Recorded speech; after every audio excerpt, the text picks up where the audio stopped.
Hi, this is Brandon Smiley from thirstgym.com. Today we're talking about an exercise called the close grip bench press. This is a variant of your standard barbell bench press. We're going to use a close grip. And the reason you might do that is to increase range of motion, increase stress or training stimulus towards the triceps. It's also generally a little bit more shoulder friendly. As we bring our elbows in, it's going to take some less wear and tear on our shoulders. But it's also a good variant to help build your bench press. So if you're having a plateau or you're looking for some variation on your bench press, the close grip bench press is an immediate go-to because it's basically the same exercise with just a closer hand position. There are a couple key things that you may want to keep in mind when you're doing your close grip bench press though. So I've got my standard power bar here in our rack. I'm going to walk through the setup and then where we're going to put our hands. So just like with our standard bench press, we're going to make sure we want to start up on our upper back here, make sure our back's good and set. When you go to set our hands, close grip is up to you. So for most people, that's going to be just bringing your arms straight up in front of you, okay? So that's how I judge my close grip position on the barbell. And then my normal wide or standard grip is out here. So notice it's that.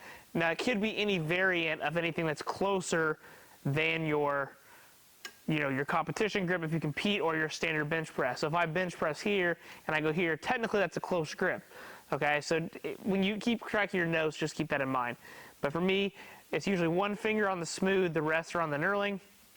I'm going to set my shoulders, I'm going to drop my butt to the bench, bring my feet down, and then I'm going to make sure that my feet are rooted in good and well, so I've got some power and some stability here. My glutes are staying on the bench, my chest is tall, I'm in a good position. If you want to tuck your feet, you can tuck them back here, bring your toes back beneath you, so you can at least be able to apply some heel pressure down to be able to squeeze that bench press so your hips don't come off the bench. So I'm going to get here, bar in my hands. I want to make sure it's sitting in the good meat part of my hands, okay? We don't want it back here like this, so we don't want to unrack back here. We want to really make sure that our knuckles are towards the ceiling. I'm grabbing the bar good and hard. I'm going to unrack the barbell. It's going to come straight out over basically my chest, okay? So we don't want to be too far this way, but we also don't want to be over our eyes. Want to make sure it's down here. My shoulders are not protracted or reaching. I'm bringing them in, letting it sit there in my traps in a good position. Then what I'm going to do, the main difference from a regular bench press is that my elbows are just going to come straight down by my sides. In a regular bench press, usually your elbows are kind of coming out to about a 30 to 40 degree angle as you press.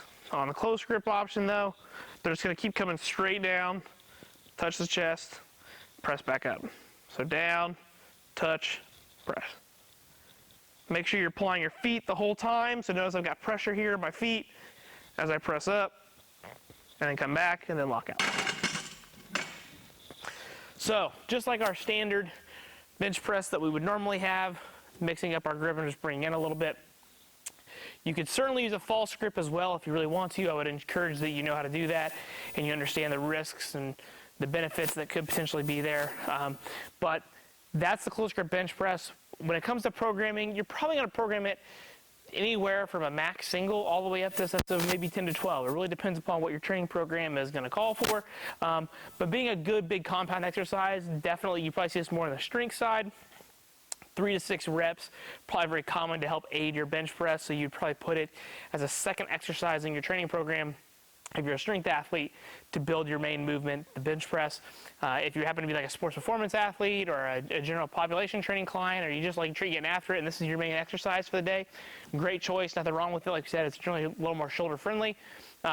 You could probably stick with things like your standard 5x5 is a great option for people to start at. And if you can also, if you're wanting to build some hypertrophy, you can do more 3 sets of 8, 3 sets of 10, 4 sets of 6, something along those lines. So you got a lot of programming options available with this. Just understand it's a horizontal pressing exercise. It can take some toll on your elbows and your shoulders, maybe even your wrists with the close grip option. So just keep all that in mind. But a great variant on the standard bench press. If you have any questions, feel free to leave in the comment section. Thanks. Have a great day.